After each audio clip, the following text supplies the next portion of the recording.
Cuando sucede eso es cuando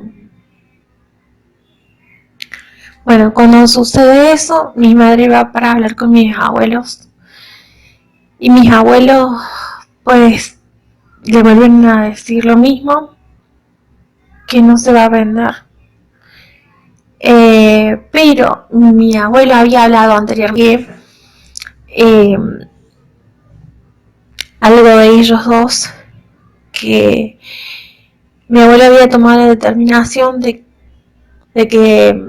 dejarme a mí como heredera de esa casa si yo me casaba. Ahora, yo tenía 13 años y mi abuela no estaba de acuerdo con ello.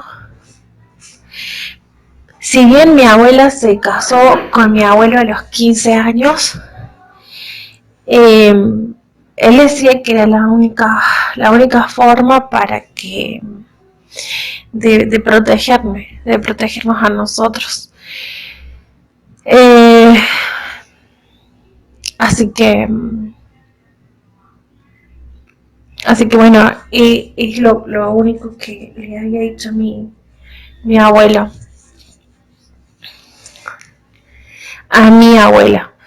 Fue una conversación de ellos que mi abuela no estuvo de acuerdo y que, porque en realidad mi abuela lo que quería era que mi madre quedara con esa casa y que mis otros tíos, mi tía menor, quedara con la casa que ellos tienen en Argüello y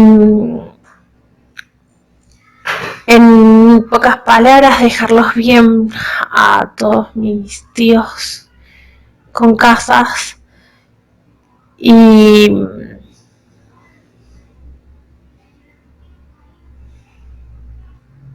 a mi tía y a mi madre.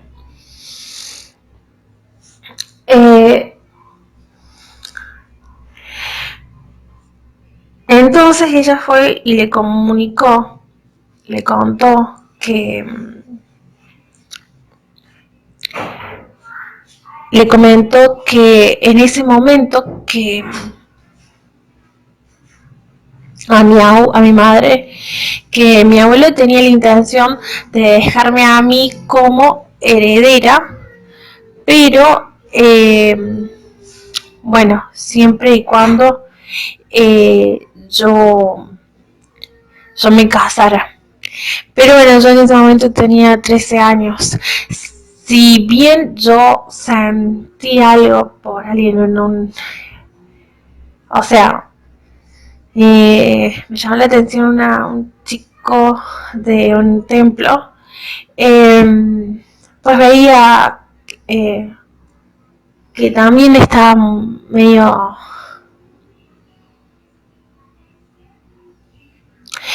que tenía sus falencias en su carácter, o sea, que no veía que realmente, y realmente tampoco tenía el pensamiento de estar casada a esa edad. Si bien mi abuela sí se había casado a los 15 años, pues tenía otras perspectivas y otros planes. Mi abuela nunca me lo dijo, yo me enteré en una conversación que había tenido, yo me enteré porque en escondidas escuché la conversación que tuvo con mi madre, que le comentó que quería que yo me casara para que dejarme como heredera de esa casa.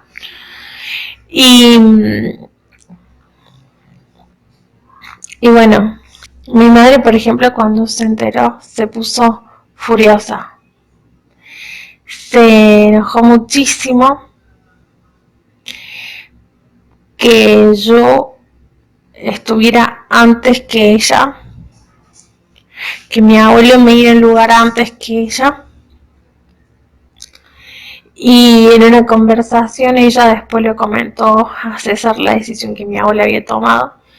Y en una conversación que ella tuvo con César, la cual yo también escuché en escondidas, dijo que quería matarme.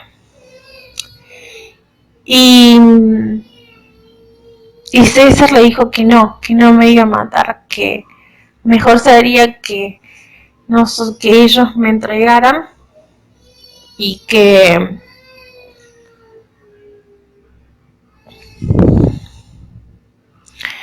me entregaran y que iban a tener dinero iban a obtener cosas por la casa, por entregarme, y también iban a obtener el dinero.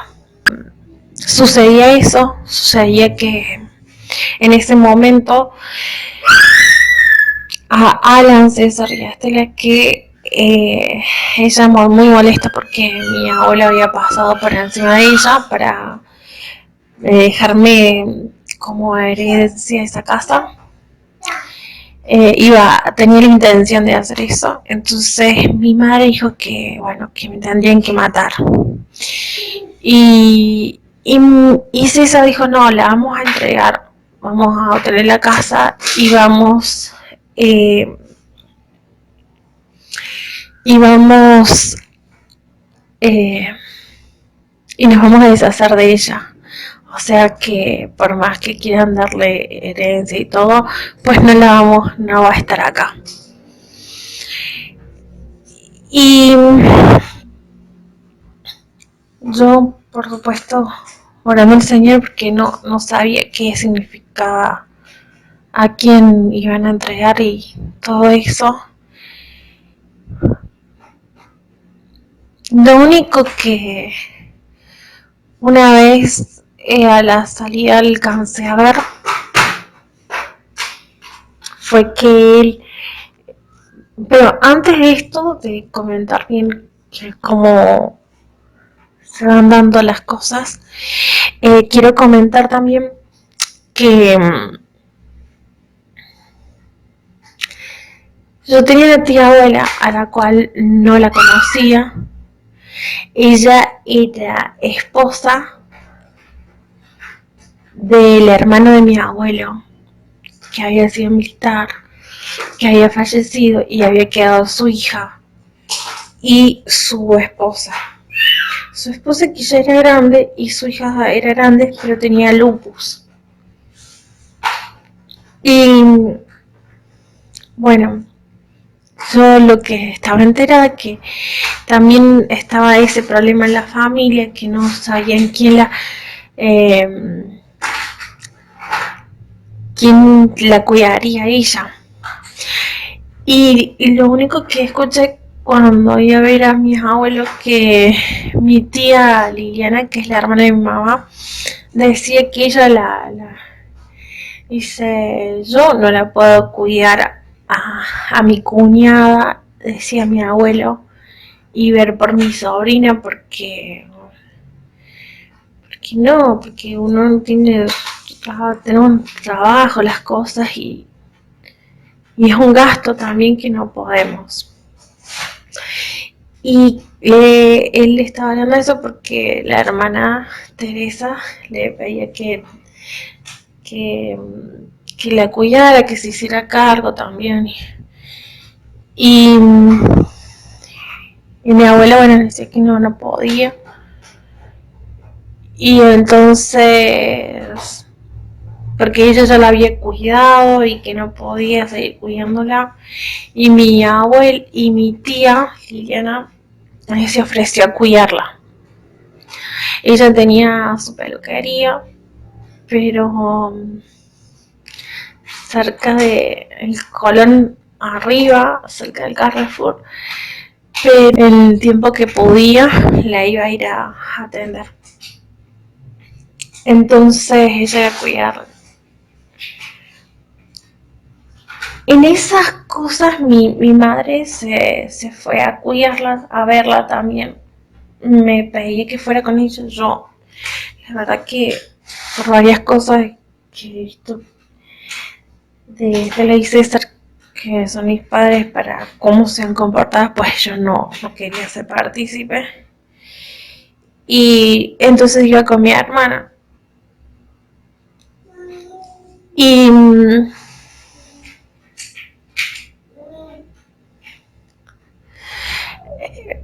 Pues sospecha que no iba con una buena intención allí a verlo. Y en realidad, después esta mujer, mi madre se entera que esta mujer, que yo no la conocí, le deja como herencia la casa a mi tía, como una forma de pago por las cosas que hacía. El día que ella falleciera, mi tía iba a quedarse con la casa, pero también se tenía que hacer cargo de su prima, algo así. Bien, fue un escrito que le dejó a Liliana. Yo pues no leí, pero bueno, sé que estaba ese escrito. Entonces cuando Estela se entera, viene furiosa de allí y dice que entonces va a ver lo que les va a pasar, que Liliana no sabe dónde se metió y esa vieja es una vieja estúpida y que ahora va a saber lo que le va a pasar.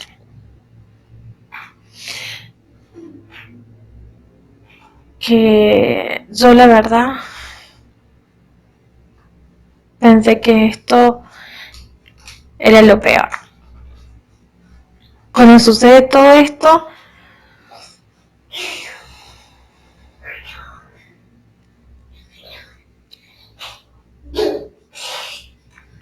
yo la verdad que no ni me imaginaba lo peor. Y así sucedió porque después me entero que, bueno, que la prima que tenía lupus había estado en el dormitorio. Había escuchado un golpe de un ruido. Después escuchó un grito de su madre y que murió. Entonces, yo lo único que Liliana me transmitió, que ella fue la que escuchó a la prima, más o menos, que ella por su enfermedad de lupus no se podía levantar de la cama y su madre estaba en la otra habitación. Y su madre ya había pasado mucho tiempo que no iba a verla, pasaron un día. Y ella gritaba por su madre y no respondía. Y había escuchado un ruido que hubieran entrado y después encontraron el cuerpo sin vida y murió. O sea, era como 3 días. Liliana, cuando se enteró que mi madre iba, hubo una disputa entre ellas, una discusión, y dejó de ir. Y después, cuando se entera, pues esta prima arrastrándose y llega a ver a su madre muerta. Y llamó a la policía, después o emergencia, no sé cómo fue, la verdad. Yo no puedo contar detalles porque es lo que me comentaron. Yo no sé. Lo único que sé es que estaba muerta. Que todos los parientes se enteraron y que después la prima, o sea, la hija, no permitió que nadie más fuera a verla. Y después ella también falleció.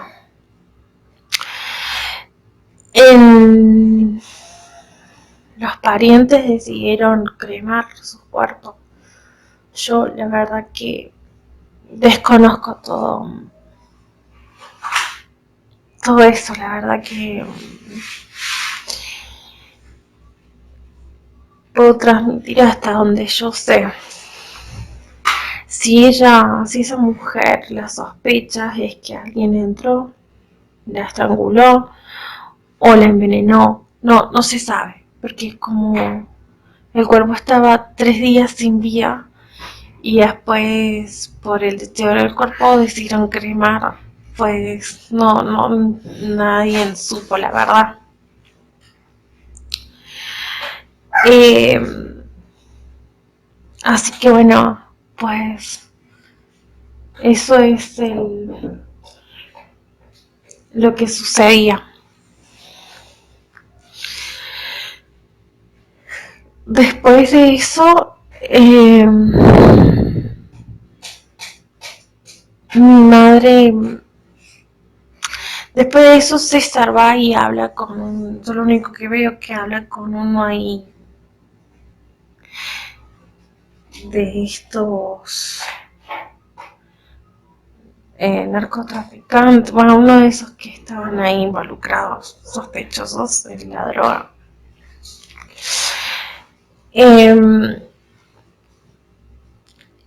Y después ellos insisten en que yo vaya a reuniones. Decía que eran reuniones de trabajo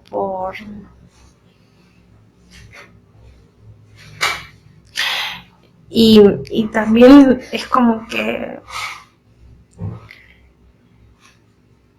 eh, que eran reuniones a las que asistían, no sé, nunca pude saber a ciencia cierta bien qué eran esas reuniones porque yo nunca asistí. Yo tengo mi fe y ellos, no sé, me dieron a entender que eran reuniones un poco, no sé, decían que eran espirituales, no sé. Eh, También que estaban gente de cargos importantes. La verdad que no me importaba ir a ningún lado. Eh, Cada vez estaba...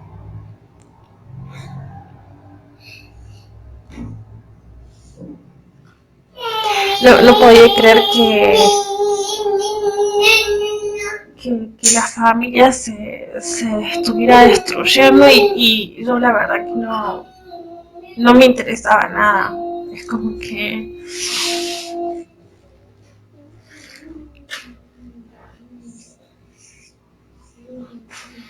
ellos mismos habían cambiado y no, yo la verdad que no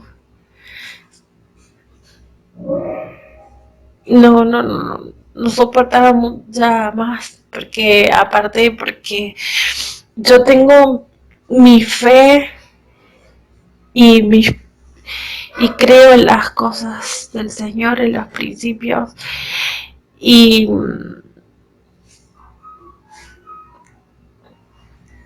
yo nací en el Evangelio del Pentecostés, pero y hoy creo muchísimo en, en que la fe no es una religión, la fe es algo conocer el significado de fe. Hoy sé que la relación entre el hombre, la mujer,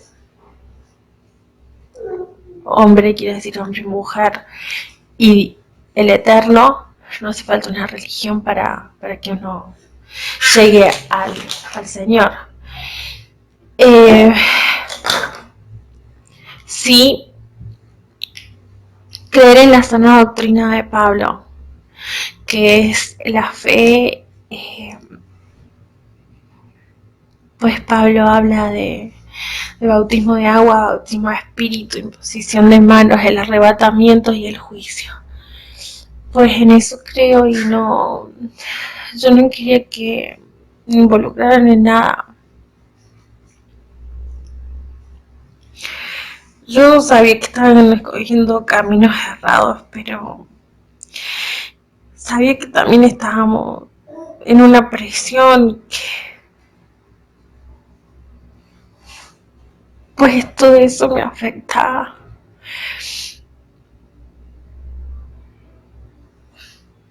Porque fue muy duro para mí ver en lo que mi familia se estaba convirtiendo. A mí no me interesaba ningún bien, no, yo lo único que quería pues que estuviéramos bien, que estuviéramos unidas como familia, que nuestros principios fueron siempre el amor, la salud, el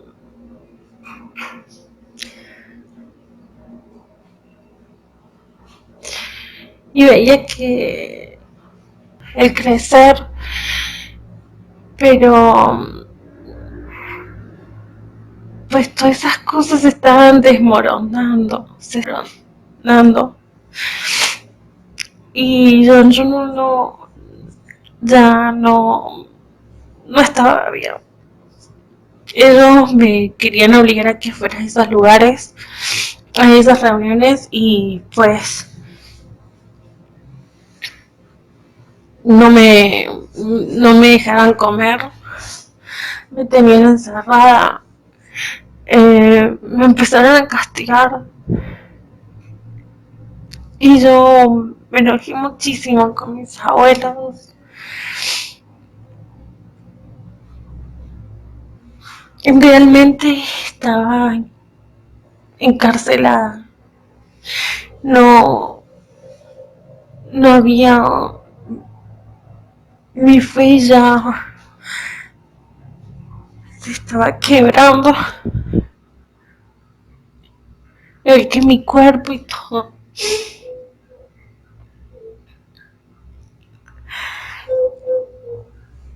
Ver que mi, mi madre estuviera en la droga, que mis hermanos también, que a mi hermana se la llevaran y no sé a dónde.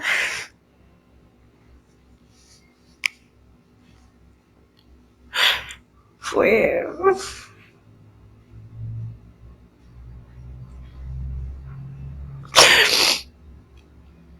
fue, solo el Eterno sabe que en ese momento yo quería morir, o sea, no soportaba más ver tanta injusticia, tanto dolor.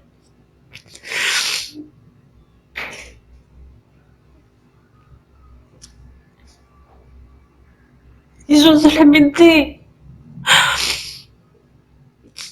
ordenaba, limpiaba, no sabía ni qué, con qué finalidad o propósito ya lo hacía, porque ya ni siquiera eso tenía sentido para mí.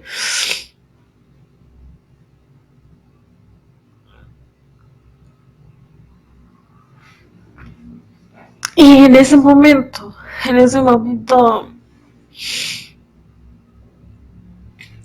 fue que el Eterno me consoló, el Eterno me dio las fuerzas, el aliento, porque si no hubiera podido.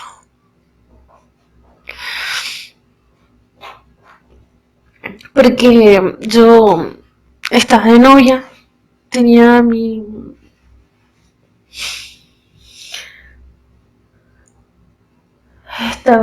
había conocido a un hombre y que era un chico, porque él era un poco más, unos años más grande, pero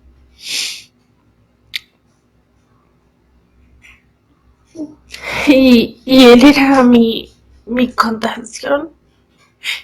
Él fue, lo conocí cuando menos lo esperé, pero fue ese ángel que el Señor mandó para que me contuviera, para que me diera ánimo, para que me diera la fuerza para seguir luchando. Y él muchas veces decía que huyéramos, que no fuéramos, que yo sabía que esto no había escapatoria. Yo, a donde yo iba, me iban a encontrar.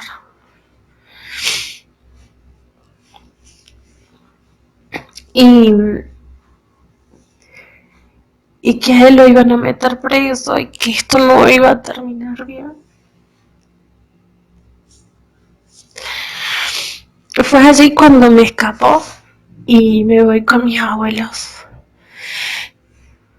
Me voy con ellos porque antes que yo me fuera con ellos,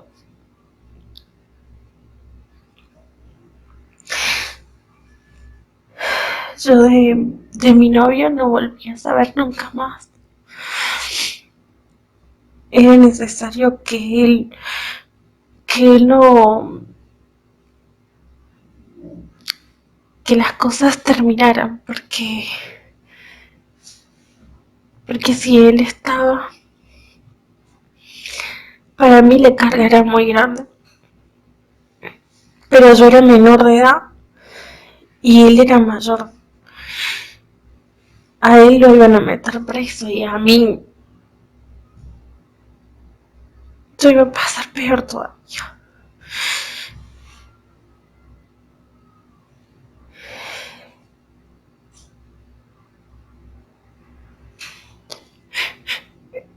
Cuando ellos se enteraron que yo estaba de novio, toda la gente del barrio fue a apedrear porque la casa tenía antes un local. Y fueron y apedrearon toda la casa.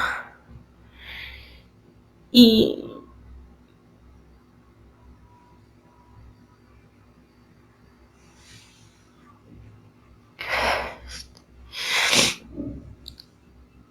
los obligaron a que me entregaran.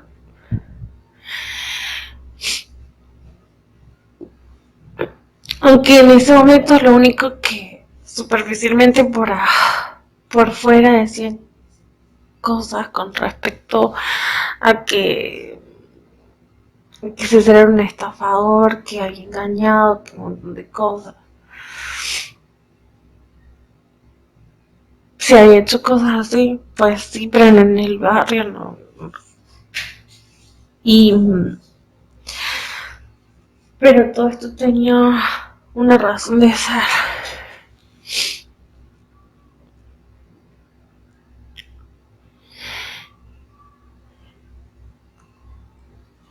Los que siempre anteriormente habían cuidado fueron mis abuelos.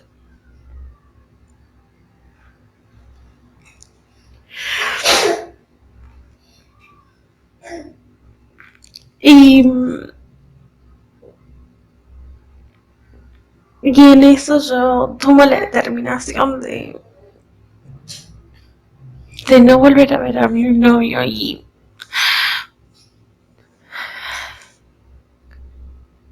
de irme.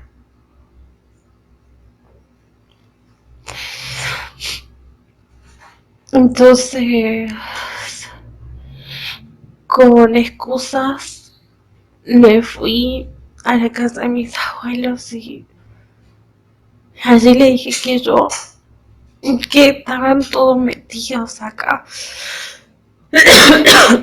y que yo no me iría de allí porque, porque ellos lo habían permitido y yo no tengo ninguna culpa. Y que me habían tenido castigándome, que no me daban de comer, me insultaban, me gritaban,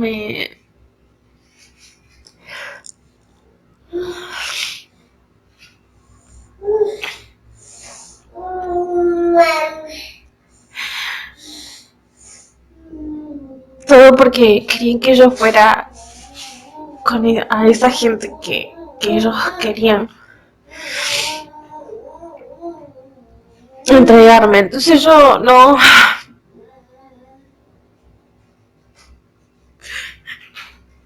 Y, y así que sucedió. Em, Llegué a la casa de mi abuela anémica. Estaba muy anémica. Estaba muy mal.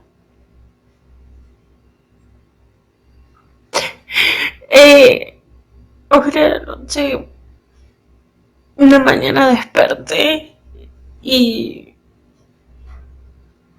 estaba de bajo peso y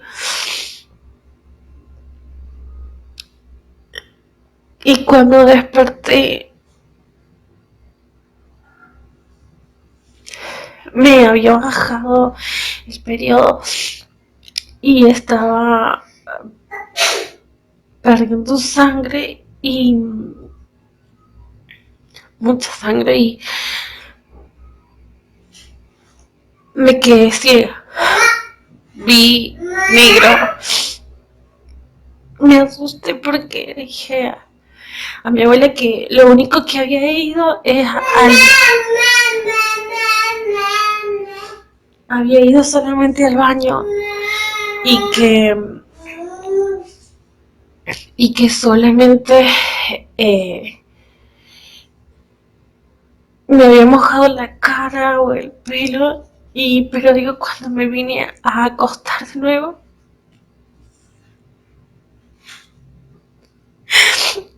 le digo, pegué un grito y le dije, abuela, me quedé ciega.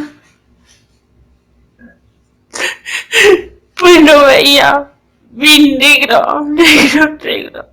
Y yo dije que había quedado ciega, que no veía.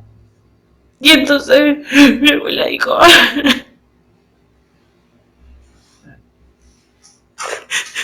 mi abuela dijo, no digas eso, yo sé que haces eso. Recuerdo que ella comenzó a orar, comenzó a traerme agua con azúcar porque dijo que se me había bajado mucho la tensión. Y le digo, abuela, no veo, no veo nada.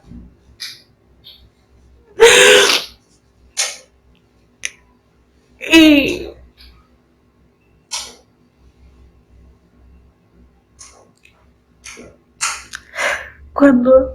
cuando ella puso su mano en mis ojos y oró, yo comencé a ver borroso. Y veía borroso hasta que se me aclaró la vista, o sea, pude ver.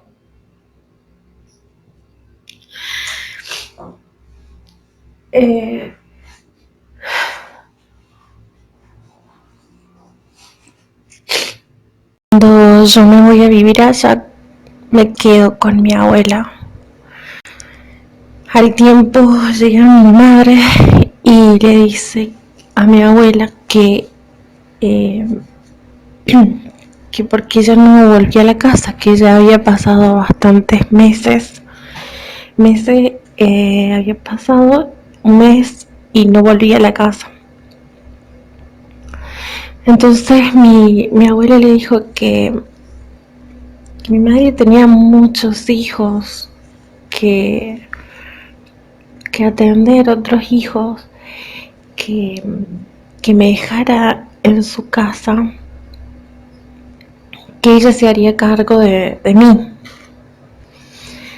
Entonces mi madre le dijo que no, que ella tiene a sus padres, tiene una casa y ella tiene que volver.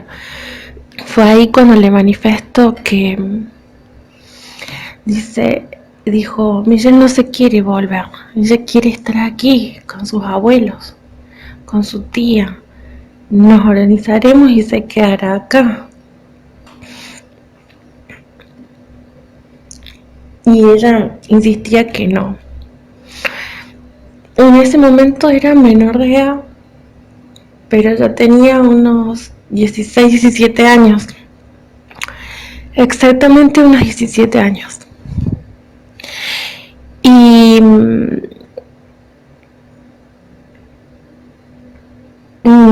pues no. Entonces cuando sucede eso, yo me llama a mí para que me vaya, para que me vuelva. Y yo no vuelvo. Mi madre se enojó muchísimo y dijo que las amenazó que eso no va a quedar así nomás. Que mis abuelos estaban permitiendo que yo le desobedeciera.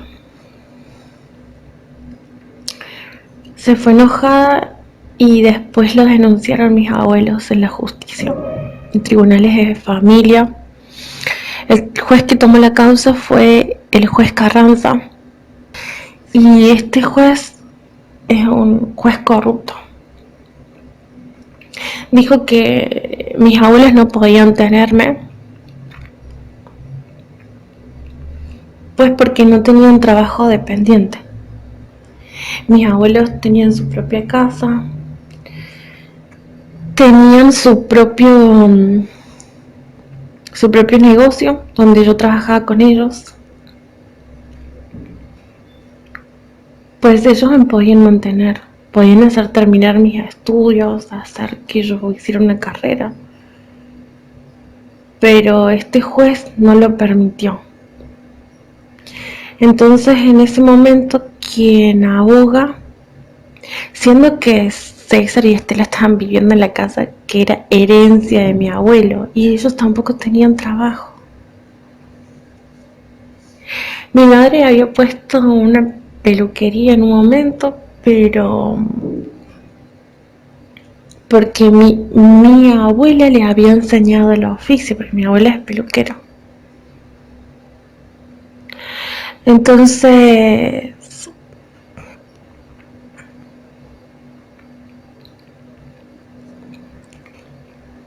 así,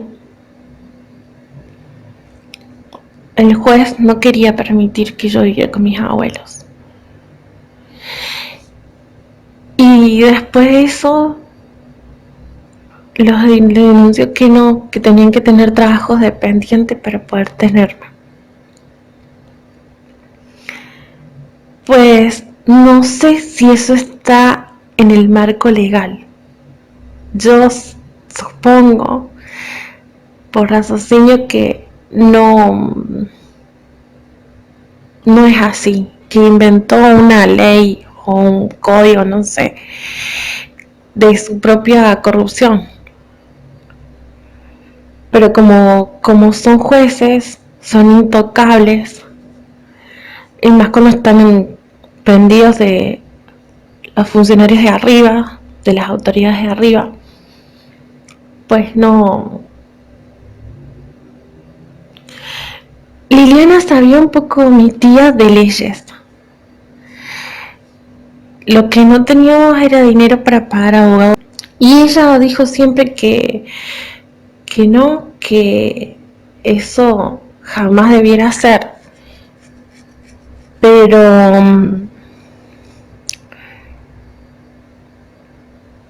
Pero como está prendido con la corrupción de a los que son partícipes de César, pues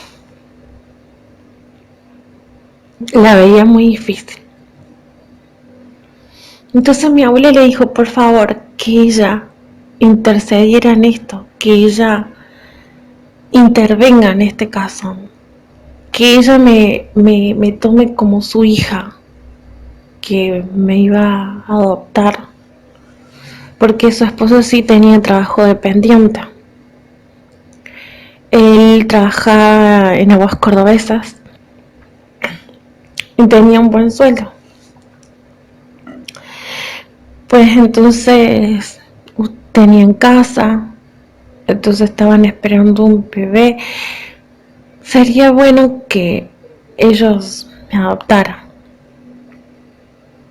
Fue allí cuando Liliana interviene y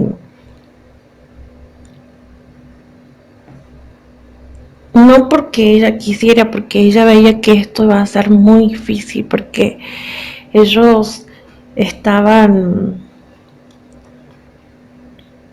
agarrados con los de arriba y los de arriba estaban corruptos. Pues no le veía mucha que prosperara mucho, pero bueno, sí, por las súplicas de mi abuela y mías, gracias al Señor me tuvo, se hizo, intervino, y el juez no le quedó otra que dejarme ir, que dejarme con mi tía. Cuando sucede esto, al tiempo mi madre siempre la llamaba, insultándole, diciéndole cosas. Mis hermanos venían a visitarme y decían que estaban mal, que estaban muy mal. Yo les pedía por favor que la única forma de esto era que ellos también denunciaran a los padres, porque entonces así nosotros, mis abuelos, mis tíos podrían hacer algo. Pero como ellos sabían que estaban involucrados con gente de altos cargos, entonces de autoridad, sabía que eso, aunque se denunciara, pues no iba a prosperar.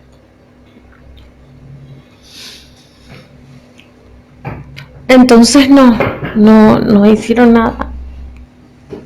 Y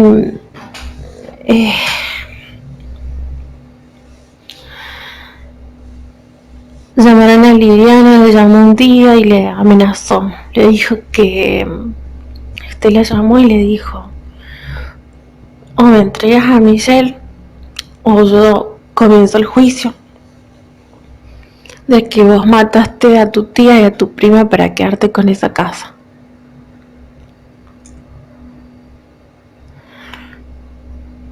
Y mi tía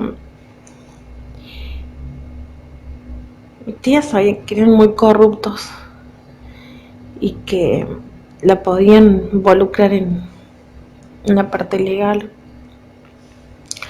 porque el cuerpo de ambas, creo que el promedio de la primera fue cremado y de la segunda también, porque tampoco había para pagar. Y es lo que yo escuchaba. Y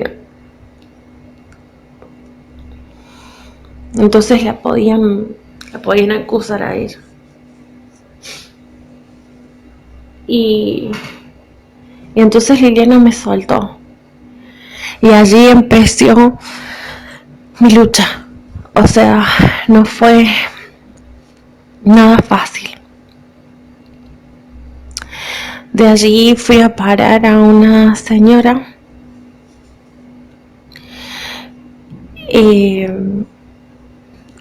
que ella no sabía vender ropa y que era cristiana, y le pedí que me ayudara, que no me dejara en la calle, porque anterior a eso yo había hablado con mis abuelos, pero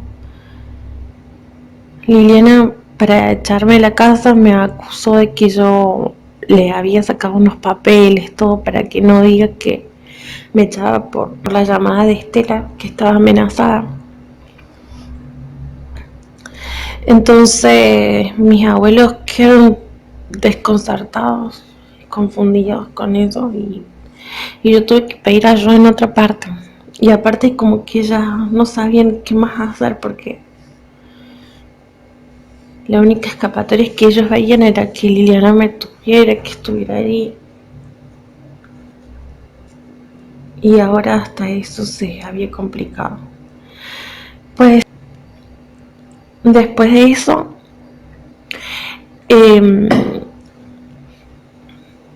yo le pedí a esta señora que nos vendía ropa, que era cristiana, que me hospedara, que yo iba a trabajarle para ella, y que se hiciera cargo de mí. En un principio me tuvo, pero después cuando fue a los tribunales para hacerse cargo de mí, le dijeron que, en el mismo tribunal le dijeron que si ella sabía lo que estaba haciendo.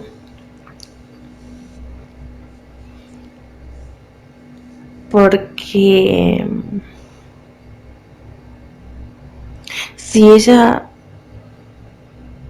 si Teresa Toranzo sabía lo que estaba haciendo, porque ella estaba teniendo a una joven que su familia está metida con la mafia. Y entonces ella me soltó. Me dijo, vos aquí, cuando regresó, vos aquí no podés quedarte.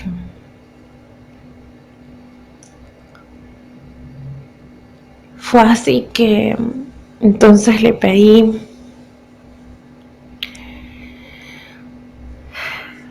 pues todo muy, muy difícil.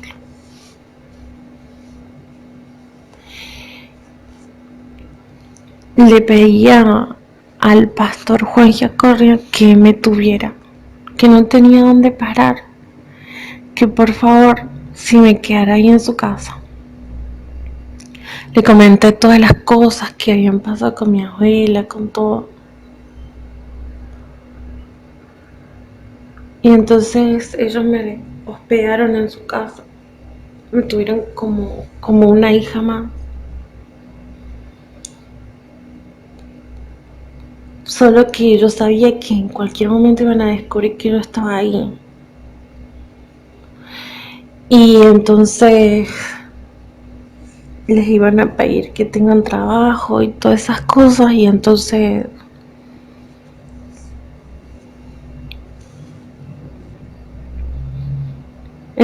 yo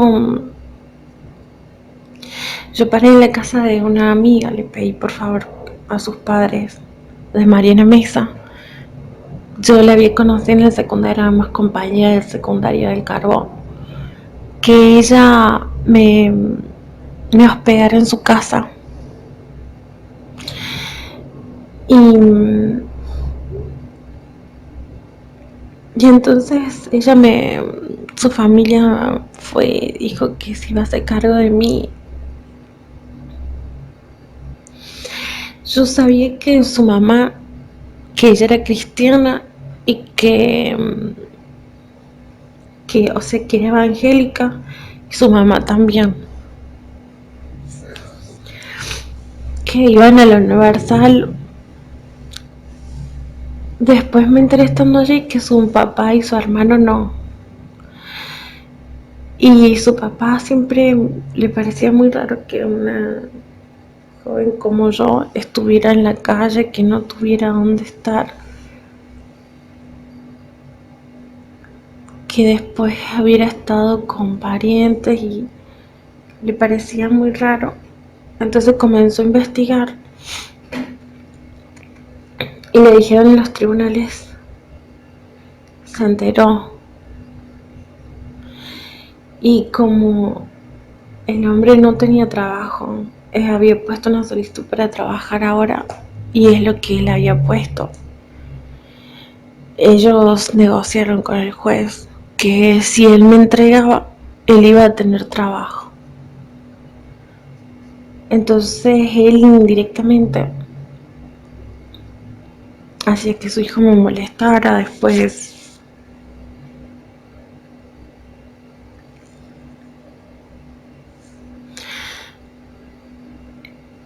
Después me dijo que yo podía irme de la casa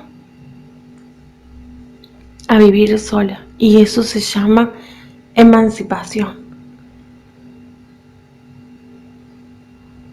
Pero para eso tenés que tener un lugar a donde vivir y un trabajo. Si vos conseguís eso, te podés ir y vivir sola. Fue así que me busqué trabajo. Trabajé un tiempo en Gematista. Después alquilé en una pensión que estaba en la calle Paraná. Y así comenzó mi lucha, porque fue terrible, una lucha grandísima, porque trabajó donde iba, les bajaban la línea al tipo, al empleador, al dueño que debía acosarme, y me acosaba y terminaba renunciando, entonces no tenía cómo mantenerme. A la vez había policías de civil que me observaban todos mis pasos, vigilaban.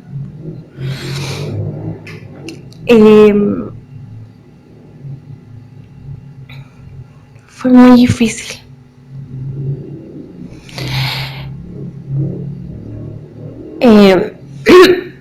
Sabiendo todos mis movimientos.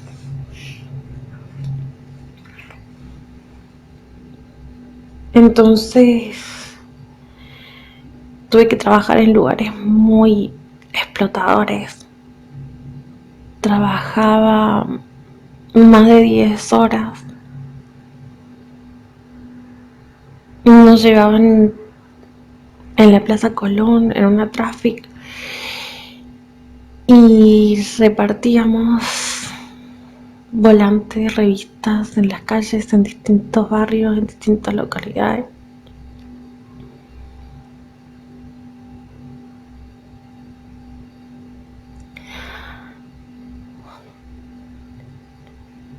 Creo que siempre pensé que querían doblegar mi voluntad.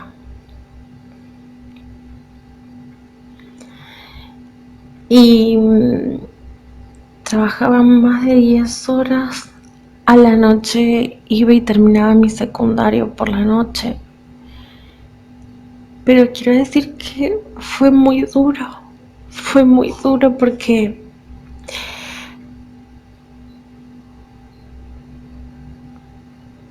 yo no caí en nada bajo. No me prostituía, no me drogaba, no vendía. Pero yo era como lo peor de lo peor, porque todo el mundo me abandonaba, se enteraban y me dejaban sola. Me hicieron bullying, me separaron, me dejaron sola.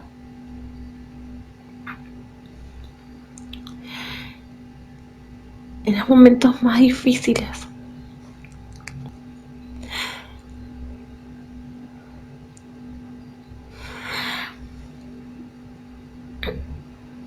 Liliana, para que no se supiera lo que realmente el trasfondo de por qué yo no estaba ya viviendo con ella, porque yo, mientras vivía con ella, iba a un templo de evangélicos hermanos libres, que para mí hoy en día son una secta,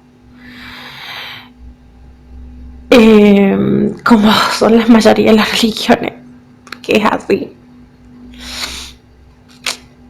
Y si no vayan y peleen con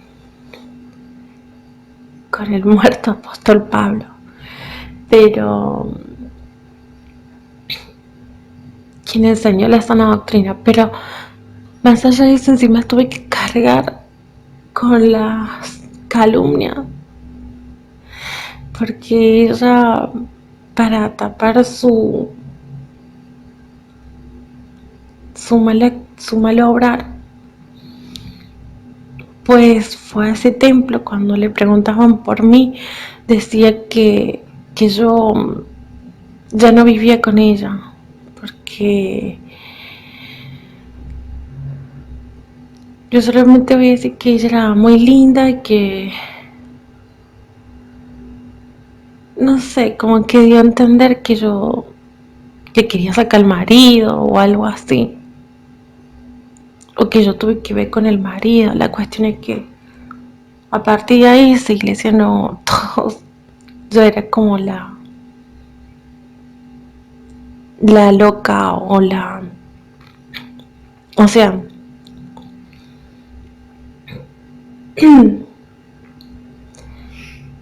el lobo iba disfrazado de oveja, que fue a aprovechar su casa y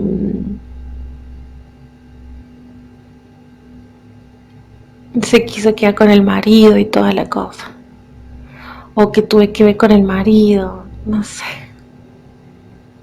¿Qué es exactamente lo que dijeron? No sé, pero sé que ellos no me lo decían, pero en palabras, pero con gestos.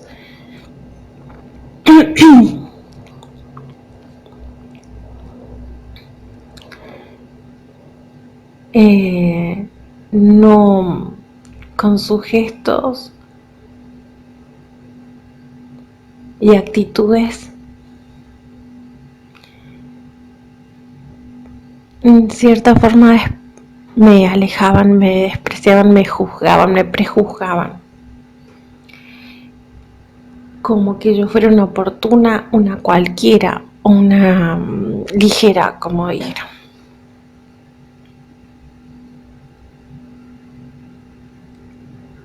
Así que fue muy duro. Más o menos sentí lo que el Señor habrá sentido cuando iba caminando.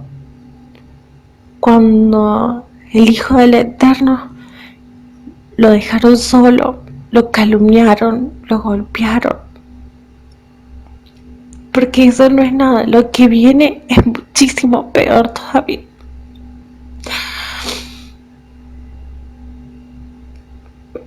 En ese tiempo yo empiezo a congregar, empiezo a decir al Eterno que me guía donde iba a congregar. Y bueno,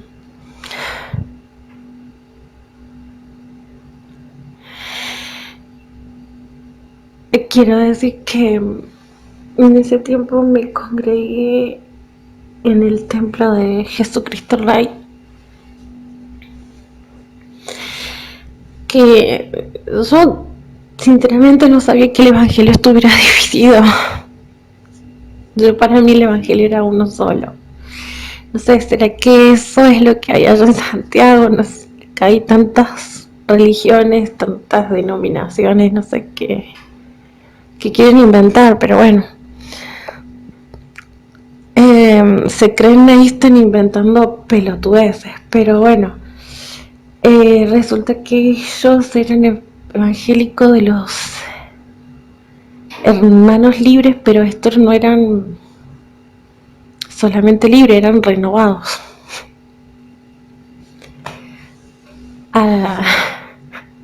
Yo no entendí ni qué miércoles hacía ahí, pero bueno, el Señor me había mandado ahí y había que ir.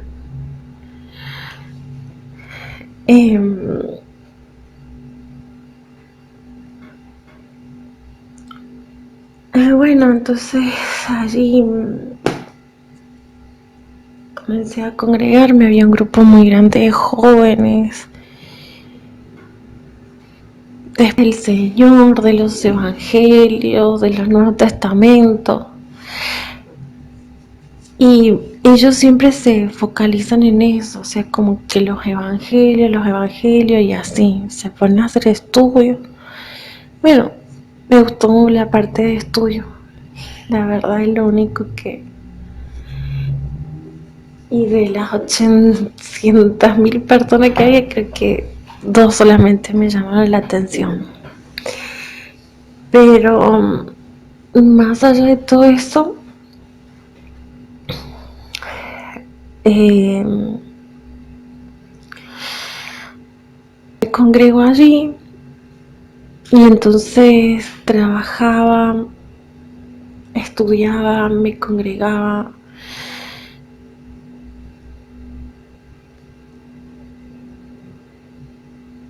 Pero nunca sentí que se acercaran para conocerme, para ayudarme. Pues todo lo contrario en el templo de los adventistas. También fui invitada allí Y pues fueron muy cálidos. Por ellos más o menos entré ahí y me recomendaban lugares para trabajar. Después también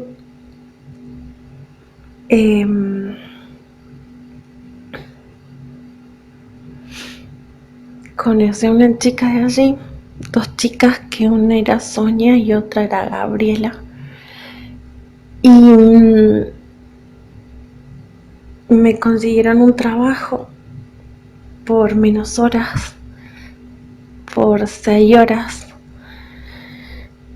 Y iba a estar en negro, pero iba a trabajar menos. Y la verdad que dentro de todo fue mucha ayuda porque ya me había cansado tanto de que me acosaran, y allí eran todas mujeres y los empleadores eran dos, una mujer y un varón, pero la mujer con que siempre le ponía límite al varón. Y entonces todas las mujeres ahí estábamos bien.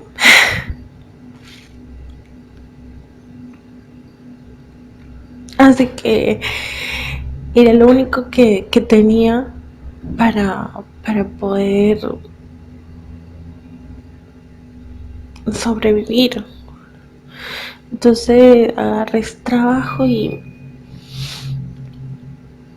bueno, y así. Pero fueron los más cálidos. En un momento Gabriela fue muy cálida, muy buena.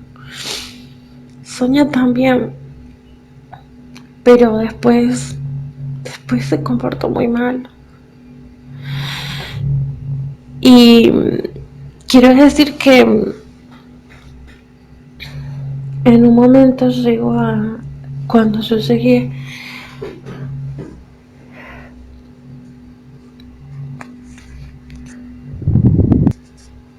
con esto quiero decir que también que fue muy difícil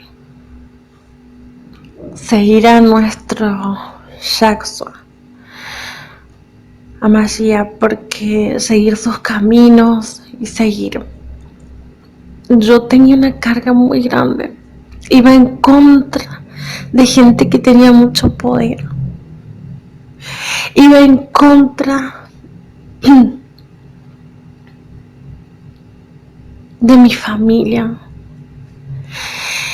y encima de eso yo tenía que cubrir mis necesidades básicas y tenía que progresar y tenía que crecer en mis estudios sin nada, porque tenía 17 años. No tenía una carrera. En ningún trabajo te tomabas si no tenías terciario, universitario. No tenía un techo. Había dejado un techo, una casa. Había dejado mi familia. Estaba sola. Yo quiero que entiendan que es muy duro seguir a Joshua en Yahshua Mashiach, en este mundo, que los verdaderos hijos del Señor no son los de palabras solamente, son los que obran, los que tienen eso, que no es un camino color de rosa, que va a haber un sufrimiento. Entonces cuando ahí me dicen,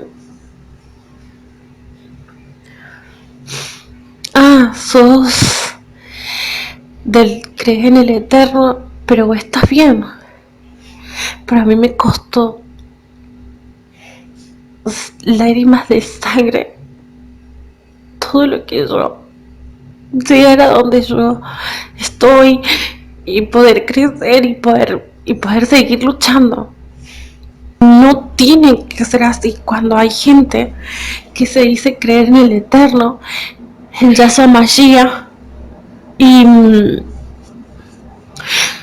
entonces ven a otra persona que está sufriendo, que está pasando mal, y se alejan. Como dicen personas, no sé, fue lo peor de lo peor. Y yo quiero decir algo. Eso no es del Señor, eso no es de un hijo del Eterno. Porque un hijo del Eterno está con esa persona. Dice, tuve hambre, me diste de comer. Tuve sed, me diste de beber. Estuve enfermo, me fuiste a visitar. Estuve en la cárcel, me visitaste. Solo para que se evalúen. Porque da asco la hipocresía que hay en las religiones, en los templos. Da asco. Ni siquiera esas personas tendrían que decir que creen en Yahshua Mashiach, porque no es así.